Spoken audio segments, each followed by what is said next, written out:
Hi there, I'm Angela, and this is Friday Sews. Hey everyone, happy Friday. Welcome to the channel or welcome back. I'm so happy that you stopped in to share your Friday with me. It's always so much fun.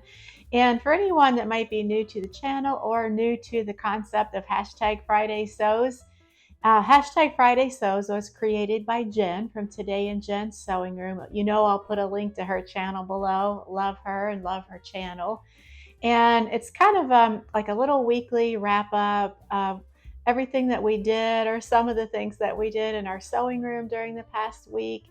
Maybe some things that happened in life, what we're looking forward to in the days coming. I think of it as kind of a way to sort of wind down and just like coast into the weekend. And I love it when you guys join me. Special thank you to anyone who's able to join the live chat during the premiere of this video. It's always so much fun to chat with you guys, even though it's just typing into the chat box. It's still real-time two-way communication, and that's a great way to kind of communicate, interact with each other. So thank you guys for that. And a little bit of housekeeping. The only kind of housekeeping that they have to share with you guys is if you enjoy Love Notions patterns, don't forget that they do the Friday $5 feature pattern. So this week it's their Tabitha top, and I did pick up a copy of that today. It looks like the kind of thing that I live in as far as tops, so I'm excited to get that. And regarding sewing, I do have some progress to share with you guys. This right here is my Simplicity 2898, and I'm doing the long sleeve, of course, of view A. This is coming together really well. In fact, all I have left to do on it is put the hem into the sleeves and, you know, the bottom hem. And it's really good. It was easy to make. There wasn't anything like especially tricky about it. This little part underneath the loop where it's gathered, that was maybe the toughest thing about it, and I wouldn't call it difficult. You just had to kind of take your time and get the gathers just right, but you know, nothing crazy hard. It does fit really well, and I probably will not do like an actual pattern review of this pattern because it is out of print. It's from 2008, so it probably went out of print a long time ago, and I'm sure it's still available here and there, maybe Etsy or eBay, and I think Etsy's probably where I picked my copy up, but I'm not sure how available it is, so I don't want to do like a full-blown review on something that maybe not everyone can get their hands on. I do like it so far. It fits really well. I will do probably next week a reveal of this, even if I don't do a pattern review, just to show you guys how it turned out.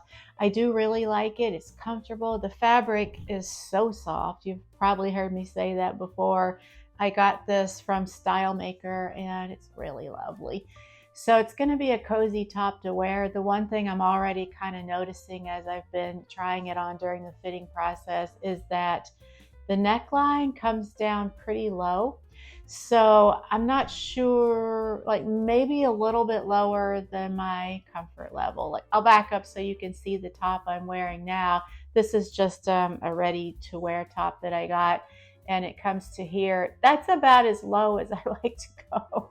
So what I could do, so this one comes down a little lower than that even, and looking at it, like looking at the model, I mean, I know everybody's body and everyone's figure is different, but what I'm thinking that I might end up doing when I wear this is maybe wear a camisole underneath of it or something like that. But if I do that, then of course I miss out on the way this soft fabric feels on my skin. It's not that big of a deal. Either way, I do like the top, and I expect to get a lot of wear out of it this winter. Yeah, so that is coming along. And other sewing related things, I've just done some mending. My husband had a fleece jacket that he got when we were on vacation last year that had developed like a little hole right here in the sleeve. And so that was just a quick little couple of hand stitches and got that mended right up. And actually, I did another mending project on our couch, like our sofa in our living room, where two of the cushions kind of come together, and there's like a like a thin little row of piping there. They're stitched together. Those are kind of starting to split apart. The fabric is just pulling apart. So, and this actually happened a couple of years ago with this couch, and it was under warranty then, so the furniture shop sent a repair guy out to do it, and he showed me exactly what he was doing. So in case it happened again, I might be able to do it, when I told him that I was pretty proficient sewist. And so it had started to come apart again in the same spot, and I'm really disappointed because the furniture is not really that old. I forget when we got it. Maybe, I don't know, 2018, 2019, but it's a flex steel. So it was, not the most expensive couch and chair, but it wasn't the cheapest either. And while flex steel offers like a lifetime warranty on their frame, apparently you had to have purchased the extra warranty for the fabric, and we weren't even told about that when we purchased it. So I was a little upset about that, but as long as I can keep repairing it, I guess, and it doesn't look too horrible. Either way, it's kind of disappointing. But anyway, it's patched up. Hopefully this will hold and it won't keep pulling apart right there. So fingers crossed on that. So yeah, it's been kind of a week of mending. And then kind of along those lines, I have a pair of cargo pants that I made earlier in the year, and they're like one of my favorite pairs of pants. I wear them probably at least once a week. I just love them. And they're khaki. I'll put a link to the video where I revealed those up here in case you're interested if you missed that. It was, I think, was it a McCall's pattern? Maybe a Simplicity? It doesn't matter. I'll put the link up there. Either way, I love these pants. And for some reason, down on like the back side of one of the legs near the bottom, like on my calf area, there's some kind of black smudge. It looks like ink almost. I don't know how it would have gotten on the back side at the bottom of my pants.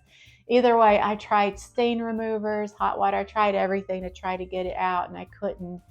And it wasn't hugely noticeable, but it kind of was, just because black on khaki kind of stands out a little bit. So then I thought, why not get like a patch, like an iron, not like a mending patch, but like an iron-on type of patch, like decorative, like an embroidered patch. That's the word I'm looking for. So I looked on Etsy, and there's all kinds of makers out there that are selling patches. There's a ton of them. So I found a few that I really liked and settled on one in particular. But while I was on that vendor store, I picked up a couple extra patches. So I ironed it onto the back of my pants leg, and I'm going to show you guys how it turned out. Just the pants are on a hanger, so I'll just kind of put it up here and show you guys here in a second. And at first I thought, is this going to be too goofy? But then I thought, they're cargo pants, and I wear them. They're not dressy pants. So I thought, why not just make them fun and just stick like a fun patch on there and just be like kind of a quirky thing. So I'm pretty happy with the way it turned out. And give me one sec and I'll be right back with them. I meant to hang them up already in preparation, but I forgot. So I will be right back.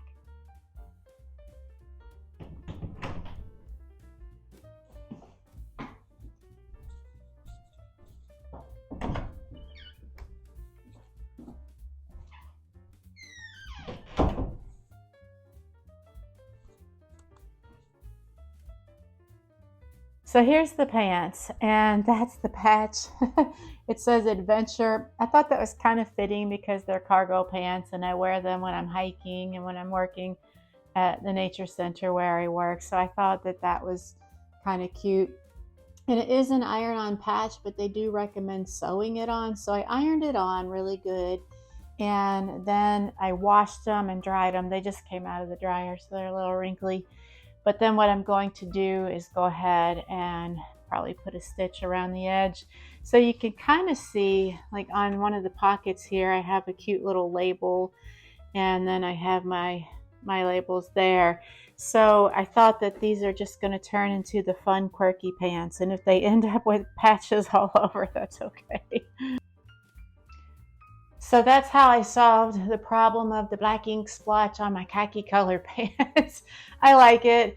I've actually worn them a couple of times since I've had the patch on, and surprisingly, like no one's commented on it except for my husband. I thought like people at work might comment like, "Oh, that's cute," because they're all about the outdoors and adventure, but I don't know. No comments. I like it though.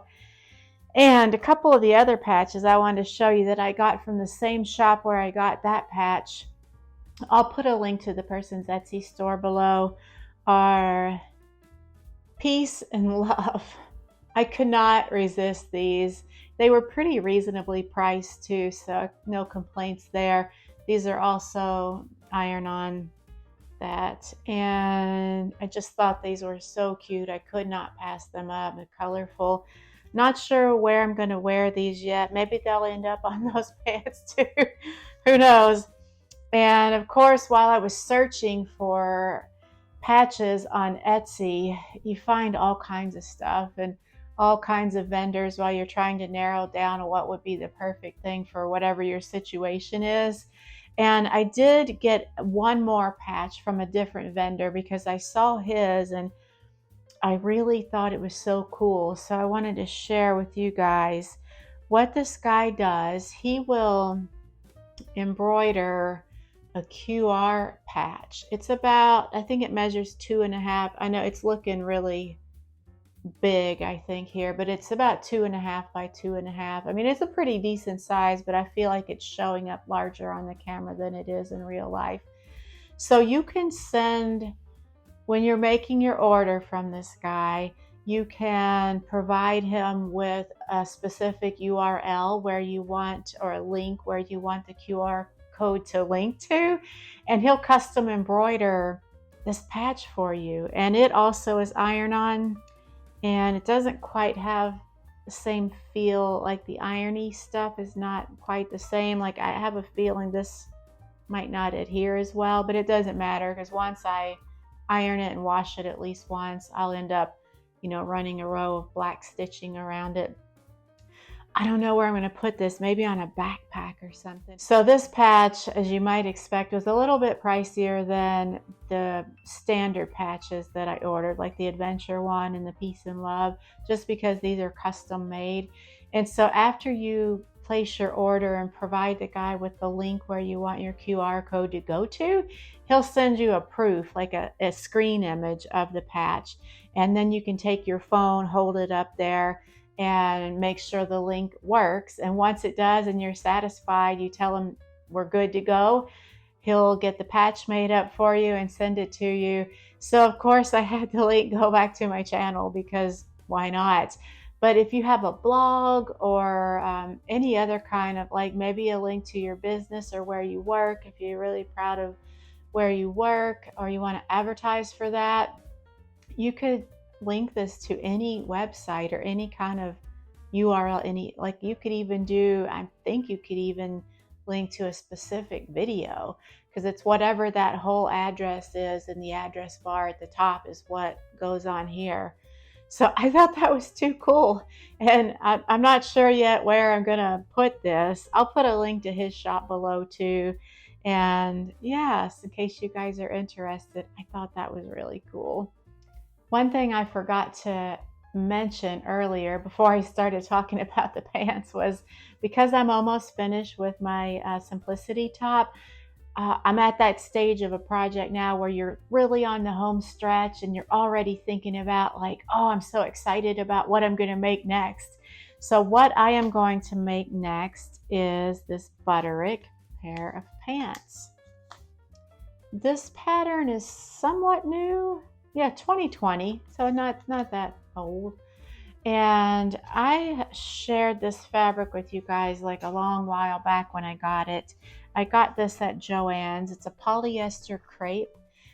Feels really good. I love the colors. I feel like these colors would be really good for fall for some reason. Not just for fall, but I think they would work out well for fall. What do you guys think? They probably could be good for summer too, with those like light and teal colored blues, but it has this sort of like rusty mauve pink, whatever that color is, brownish pink. And I think that's perfect for fall. So I am going to make one of these pants. I'm not sure which one. There's actually 4 different variations. Show you guys the line drawings there. Is that showing up? So it looks like the variations really have to do with how wide the legs are, from what I can tell. And it looks like maybe there's some pocket variations too. But the fabrics called for challis, georgette, linen, file. I think crepe would work. If challis and georgette would both work, then this crepe would work too, I'm pretty sure. And now that I'm looking at it, I'm kind of wondering, I thought for a minute it might go with that because of this brownish pink, but it really doesn't. Now that I'm holding the fabrics up next to each other, I'm thinking they really don't complement each other that well. That's okay. It just means I might have to make a nice top in one of these shades of blue. Now that would be lovely. So yeah, just wanted to throw that in there because I forgot to mention it earlier. So that's about everything in my sewing world this past week. And let's see, as far as life, I'm still really into fall cooking, and I've made a couple of new recipes from my Forks Over Knives cookbook. One of those was a minestrone, and the other one was a corn chowder. So I made the minestrone last week and had a couple of friends over, and they loved it. We got a couple of like loaves of like the thick, crusty bread and had it with our minestrone, and it was so good. And then just last night, I made a big pot of corn chowder. And the one thing I thought was interesting about this particular corn chowder recipe was that it called for, oh, let me back up. So I've made corn chowder before, like years ago, maybe just once or twice. But this particular recipe called for a lot of basil. In fact, I didn't put as much basil in as the recipe called for, as I thought it was way too much and it would be like an overpowering flavor. And it also called for adding diced tomatoes in, which I don't recall doing that before. So it's kind of like a corn chowder with an Italian leaning or something like that with the tomatoes and the basil. Either way, it turned out really good. That's what we had for dinner last night. And even my husband loved it. He was fine, just not having like any meat in it. And he's not a vegetarian, but he's willing to try like anything that I make, pretty much, as long as it doesn't have like mushroom. He can't deal with the mushrooms, so there's that. But most anything that I make, he's willing to try. So he really liked it, and we had that and some rye bread to go with it. Maybe not a typical pairing, corn chowder and rye bread, but rye was the only that we had in the house, so we just went for it. It was pretty good and filling. And because the Forks Over Knives cookbook is all about health, the recipe was really, really fresh and good, fresh ingredients, even the canned ingredient. Like it called for 3 ears of corn, and then you cut the kernels off of the corn cob, but we didn't have any ears of corn, so I just used canned corn. But there's no oil in it. It's pretty healthy. And yes, and what else? So I would love to have invited our little puppy he's not a little puppy, he's a big puppy, Farley, onto the video this week, but he's at his day camp today. He typically goes like 2 or 3 days a week. And like on days, I try to spread it out just because he is incredibly high energy. So he's about 15 months now and 60 pounds, solid muscle. I mean, he's like packed full of energy. And we could take him to the dog park, and sometimes we do, but 30 minutes or so, an hour at the dog park is not enough to kind of dissipate all the energy that he has. And then he's restless, and he's our only dog. And there's been periods in our life like where we had 2 dogs at once. And I think that's a little bit better for the dogs because they have a playmate, somebody they can like roughhouse with and run and like take care of all that puppy energy. and he doesn't have that. So the day camp is so helpful for him. Yeah, so I'll try to get him in one of my videos next week just so you guys can see how he's doing. He's doing really well. He's so happy, and yeah, he's a sweetheart. And we're still doing obedience training classes with him. He's doing pretty good in that. And other than that, there's not too much else going on right now. Just work, and in the evenings we've been watching MASH. I don't know if you guys enjoy that show or not, but it's one of our favorites, and we haven't watched it in a long time. So a few weeks back we started at the beginning, season 1, and we're kind of working our way up through the seasons.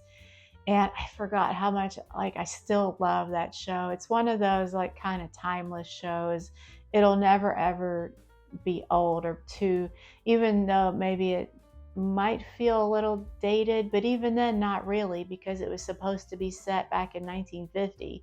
So I think it's not like when you watch an 80s television show today, 1980s, it kind of, even though it might be good, it kind of feels like a little bit dated, and it might detract a little bit from the viewing experience, or maybe not.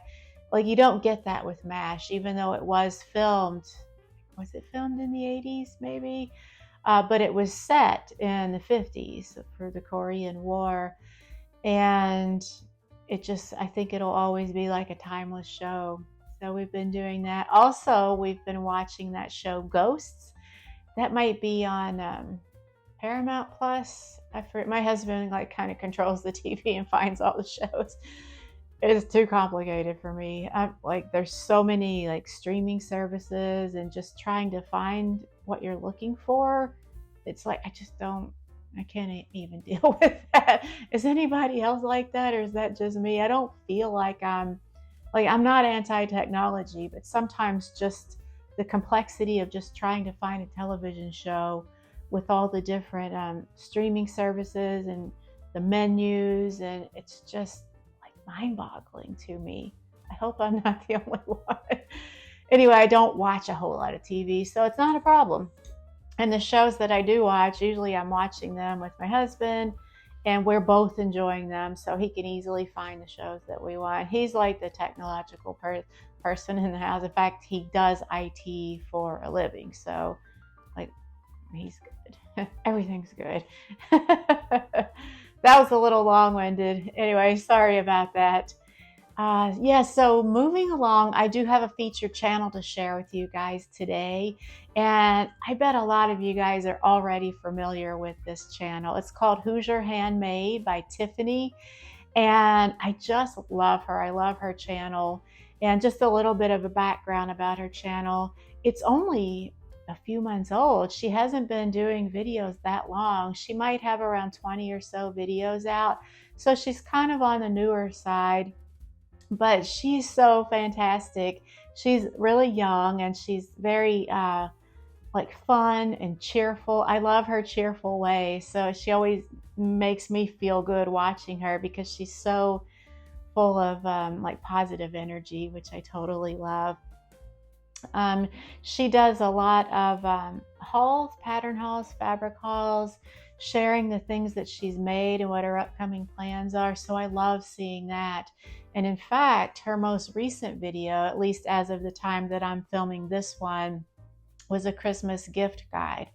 And I just watched that this morning, and it was so good. She kind of shared some patterns and ideas for things that you could make to give as gifts for the holidays. So I really love that. I'll put a link to her channel below. So if you guys don't already follow her, go give her channel a look. I think you'll like it. I feel like she's kind of like a fresh new face in the sewing sphere, the YouTube sphere.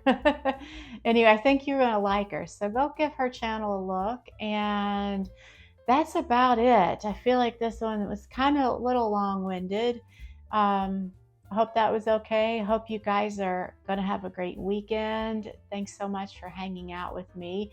I will be back next week, and I will be showing you guys modeling my top for you. So I hope you'll come back for that. And until next time, thanks again for watching. I really appreciate it and hanging out with me. And I will talk to you later. Bye.